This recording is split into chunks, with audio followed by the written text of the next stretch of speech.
శ్రీమాత్రే నమః శోభ గారు. శ్రీమాత్రే నమః గురువు గారు. అమ్మ ఈరోజు మనం శ్రీ కనకధార స్తోత్రంలోని 9, 10 శ్లోకాలు చూద్దాము. మొదటిగా 9వ శ్లోకం. ఇష్టా విశిష్ట ఇష్టా విశిష్ట ఇష్టా విశిష్ట మతయోపి మతయోపి మతయోపి ఇష్టా విశిష్ట మతయోపి ఇష్టా విశిష్ట మతయోపి నరాయ యాద్రాక్ నరాయ యాద్రాక్ నరాయ యాద్రాక్ దృష్టా త్రివిష్టప దృష్టా త్రివిష్టప దృష్టా త్రివిష్టప పదం పదం పదం దృష్టా త్రివిష్టప పదం దృష్టా త్రివిష్టప పదం సులభం సులభం సులభం లభంతే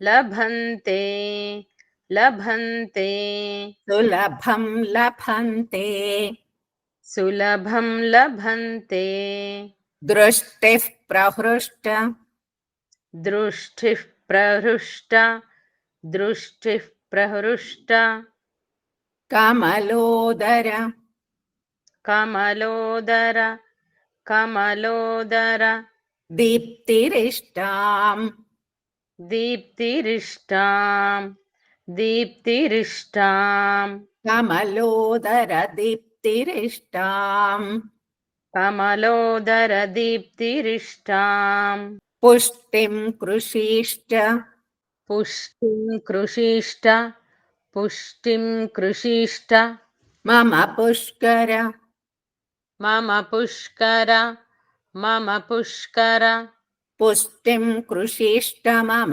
పుష్కర పుష్టిం కృషీష్ట మమ పుష్కర విష్టరాయాః విష్టరాయాః విష్టరాయాః. Very good. Line wise.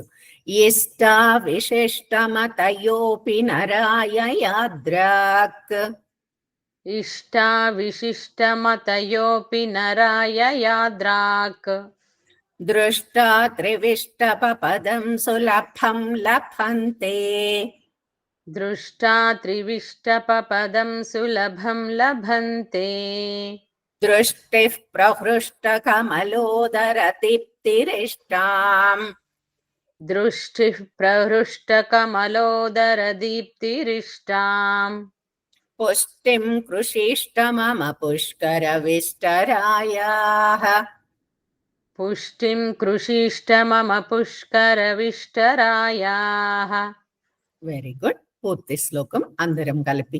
ఇష్టా విశిష్టమతయోపి నరాయ యాద్రాక్ దృష్టా త్రివిష్టప పదం సులభం లభంతే దృష్టిః ప్రహృష్ట కమలోదర దీప్తిరిష్టాం పుష్టిం కృషీష్ట మమ పుష్కర విష్టరాయాః.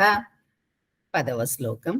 గీర్దేవతేతి గీర్దేవతేతి గీర్దేవతేతి గరుడధ్వజ గరుడధ్వజ గరుడధ్వజ సుందరీతి సుందరీతి సుందరీతి శాకంభరీతి శాకంభరీతి శాకంభరీతి శశిశేఖర శశిశేఖర శశిశేఖర వల్లభేతి వల్లభేతి వల్లభేతి సృష్టిస్థితి సృష్టిస్థితి సృష్టిస్థితి ప్రళయకేళిషు ప్రళయకేళిషు ప్రళయకేళిషు సంస్థితాయై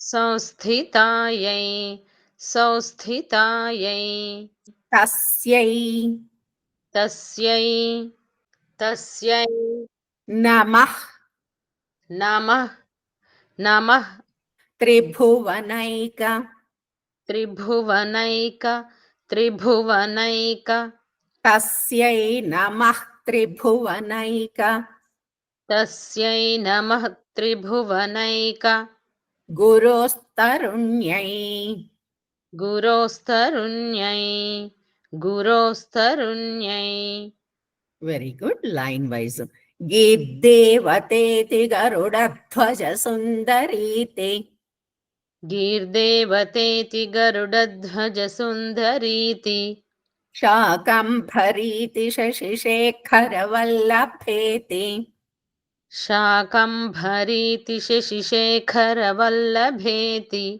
సృష్టిస్థితి ప్రళయకేళిషు సంస్థితాయై సృష్టిస్థితి ప్రళయకేలిషు సంస్థితాయై తస్యై నమః త్రిభువనైక గురోస్తరుణ్యై తస్యై నమః త్రిభువనైక గురోస్తరుణ్యై అందరం కలిపి పూర్తి శ్లోకం గీర్దేవతేతి గరుడధ్వజ సుందరీతి శాకంభరీతి శశిశేఖరవల్లభేతి సృష్టిస్థితి ప్రళయకేళిషు సంస్థితాయై తస్యై నమః త్రిభువనైక గురోస్తరుణ్యై. శ్రీమాత్రే నమః. శ్రీమాత్రే నమ గురువు గారు. ఈ వీడియో గనక మీకు నచ్చినట్లయితే తప్పకుండా సబ్స్క్రైబ్ చేసుకొని లైక్ చేయండి. మీ లైక్స్ వలన మన ఛానల్ ఎక్కువ మందికి రీచ్ అయ్యే ఆస్కారం ఉంటుంది. వన్స్ అగైన్ ధన్యవాదాలు.